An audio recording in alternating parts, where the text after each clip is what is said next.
Sandeep Dikshit is joining us live on this edition of the news. Sandeep ji, thank you so much for your time. And I want to understand, is this really a war, that is to reclaim the political legacy of Sheila Dikshit? Is this more of a personal battle right now that you're fighting with Arvind Kejriwal? No, I don't think there's an issue of revenge. I'm not much into revenge at all. And my family has been political for a very, very long time. I know that defeats come and you win sometimes and you don't win sometimes.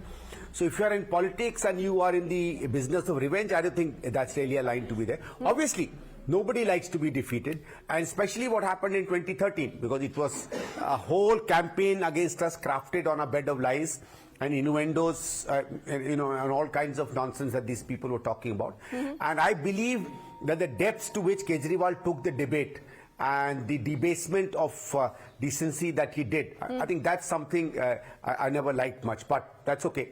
Everybody is welcome to take their line.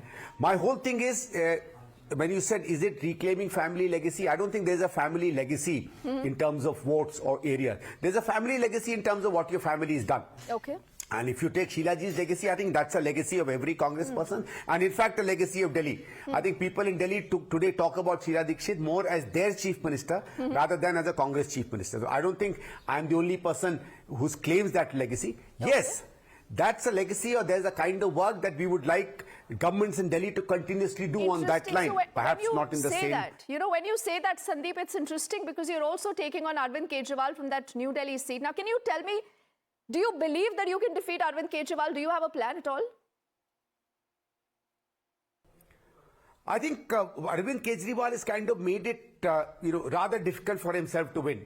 You just look at his track record as an MLA; it's quite pathetic, actually. You go, I've been traveling areas. I've also gone to colonies where he's still popular. I've been to colonies where he's not popular at all. But everywhere there is three clear refrains. One, almost all the work they show me.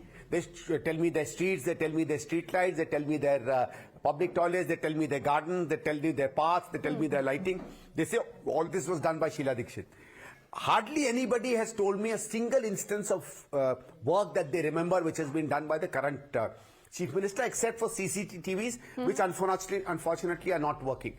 They're in fact also complaining that he's not even able to keep the work up. Okay. Secondly, he just doesn't come to the area. I mean, they call him an absentee Chief Minister. The third thing is, yes, these doles of free, something of free, that's perhaps the only thing that attracts especially people from lower income groups towards him.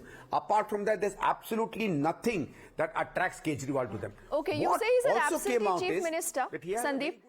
But look at what the Congress has said about Arvind Kejriwal. they say कि दिल्ली की दुर्दशा हो गई है, कांग्रेस कमजोर इसलिए हुई है क्योंकि आप लोगों ने उसका समर्थन कर दिया था, एंटी नेशनल है, कोई विचारधारा नहीं है, फर्जीवाल है.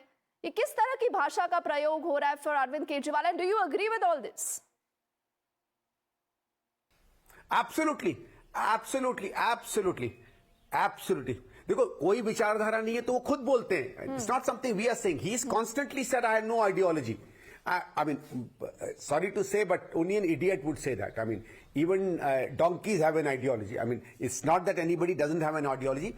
Only if your only ideology is making money and sticking to power, then that's a separate thing. Everybody has an ideology. That, I don't think this is Sandeep ji, you're speaking like that for Arvind Kejriwal.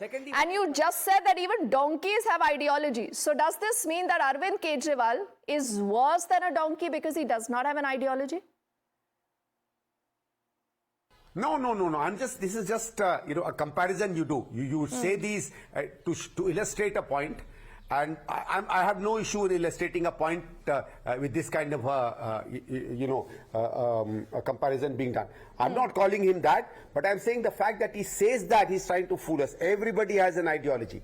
He does not want to spell it out because his ideology is making money and sticking to power and nothing else. Okay, you say he does not want to spell this because his ideology is all about making money. But then, when it comes to you, who's the bigger enemy? Is it Narendra Modi or Kejriwal? Because clearly right now, people believe that BJP could also have a chance in Delhi.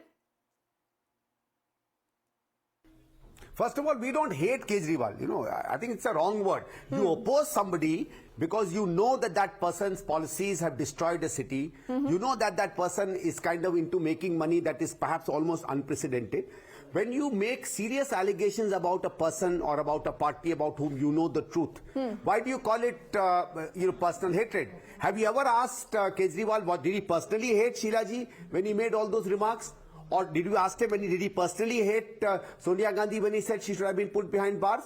So let's balance it out. When we criticize him, it's not something personal. It's because there are certain facts in our knowledge that we believe make him to be the kind of person we want people to believe he is. Okay, that's one thing correct. Secondly, with regard to alliance, as I said, we aligned because we thought that we have to come together at the National Front, and we oppose him therefore tooth and nail as far as the Delhi state is concerned. And then you also made a statement that Rahul ji said we must learn. Well, we must learn from everybody. I think it was a great statement.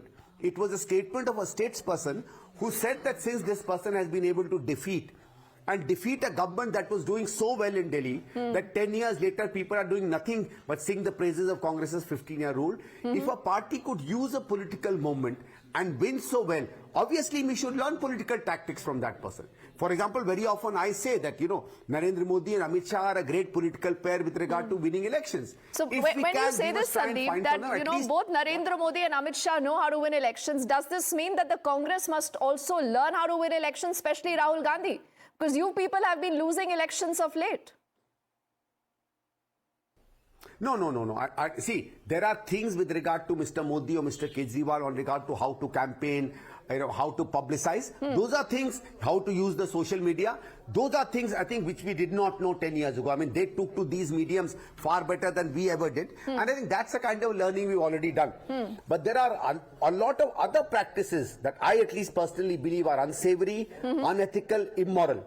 And both Kejriwal and Modi use that, and I don't think we should do that. For example, keeping half the media in your pocket. I mean, you may or may not believe that or not, but at least I know, at least in Delhi, that 80% of the Delhi correspondents will not dare to write a single word Sandeep, against media is a favorite punching bag. But having said that, tell me something. Whatever you've been saying, whatever Ajay Makanji have been saying, have you guys ensured that you have turned Delhi into a triangular contest? And this clearly gives an advantage to the BJP.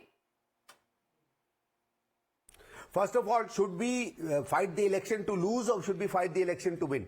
I mean, that's a question everybody should ask. We are a self-respecting party. If we are in an election, we are there to win. What did they go to Haryana for? I'd like to know. Did they go to Haryana to ensure that BJP wins or to ensure that Congress party wins? What did they go to Uttarakhand for? What did they go to Goa for? What did they fight the elections in Gujarat for? Obviously, for themselves to win. Right? Any self-respecting party will fight an election to win until and unless there is a coalition. There is no coalition in Delhi. Okay. We are a self-respecting party. We believe that Congress and its policies and its leaders are the best for Delhi. So it is our duty to defeat both the parties who we believe are responsible for the Sandeep, best a lot for of Delhi, people, and this is what a lot of our viewers have been asking ever since, they've heard you and Ajay Makanji, that what is Sandeep's next game plan? Is he about to join the BJP very, very soon? Why does this question always get asked of me is something I really wonder. Look, I am an open critic of what I find is wrong. I've said statements sometimes which even the Congress finds unsavory. I've attacked the BJP viciously. I don't know why these people don't hear that.